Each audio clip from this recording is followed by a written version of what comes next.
Il existe en Nouvelle-Aquitaine plus de 200 tiers-lieux. Ces espaces de temps, de travail, de conscience, de culture partagée ouvrons les portes du quartier génial à Floirac.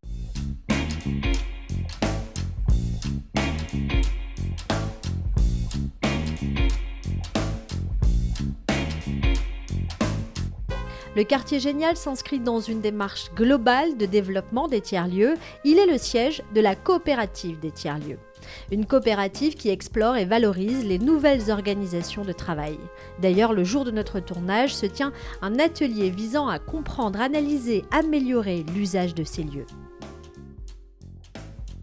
Le collectif de vie du tiers-lieu, je trouve que c'est un sujet extrêmement important à travailler. C'est le temps d'échange dans l'informel que naissent du coup certains autres projets imprévus et c'est là tout le sel, toute la saveur des tiers-lieux. J'aime bien, c'est cool. Ça fait un peu brocante, voilà, j'aime bien. Difficile de résumer tout ce qui se passe ici. Au quartier génial, on peut y travailler, y faire des rencontres, participer à des animations, des ateliers culturels.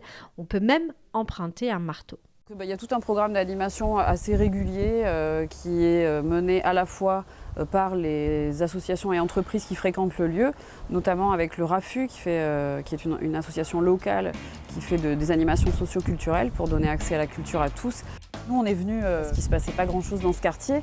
Déjà Floirac est scindé en deux, il y a le haut Floirac, le bas Floirac. Ici c'est très industriel, il y a un petit resto à 200 mètres.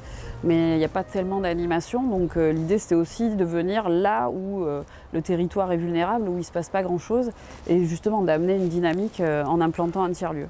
Et on le fait d'ailleurs de manière prioritaire dans des quartiers où ne vont pas aller des entreprises ou des espaces qui auraient une approche beaucoup plus business, en cœur de métropole par exemple.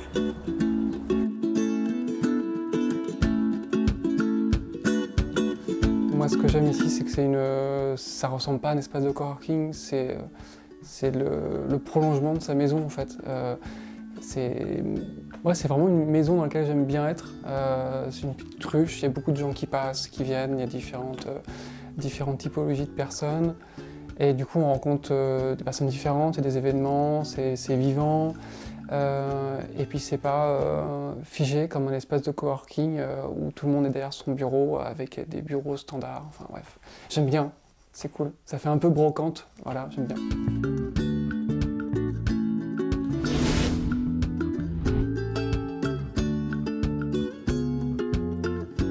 Le jour de notre tournage, l'équipe du quartier génial accueille un atelier appelé La Mue, qui tente d'analyser les usages du lieu. L'occasion de comprendre que cet espace de liberté, de partage, de collaboration remarque et tente de corriger certaines règles, comme celle qu'il n'y ait a priori pas de règles. On est aussi dans une posture de ici il n'y a pas de règles a priori et on en crée s'il y en a le besoin.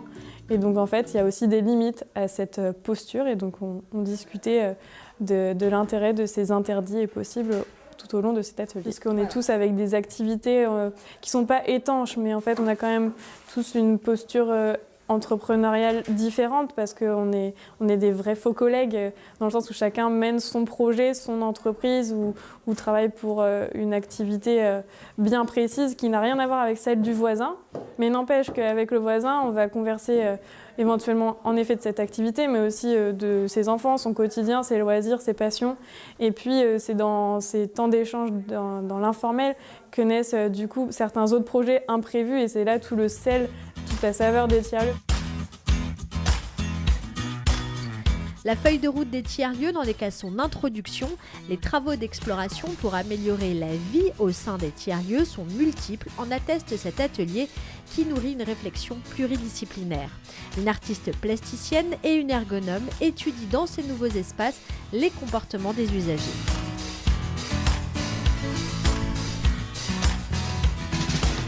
Déjà, les éléments qu'on peut retirer et qui recoupent en fait avec aussi des recherches qui ont déjà été faites précédemment sur les tiers-lieux, c'est que on est face à un manque en général de collectif.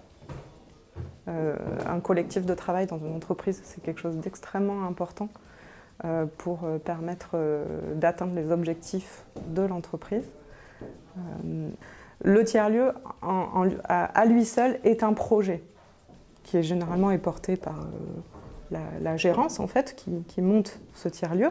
Donc si les différentes personnes qui ensuite viennent vivre dans ce tiers-lieu, y travailler, etc., ne suivent pas le projet ou ne retrouvent pas en fait, d'objectifs collectifs dans ce projet, c'est difficile de mener la barque en fait, tous ensemble. Et pourtant, c'est ce qui fait corps normalement. Donc en fait, c'est le collectif de vie du tiers-lieu. Je trouve que c'est un sujet extrêmement en fait, important à travailler. Pour que ça marche. L'exploration des nouvelles organisations de travail au sein de ces tiers-lieux ne fait que commencer, mais ces études sont précieuses car dans notre région, l'objectif d'ici 2021 est que chaque néo-aquitain puisse accéder à un tiers-lieu en moins de 20 minutes de voiture.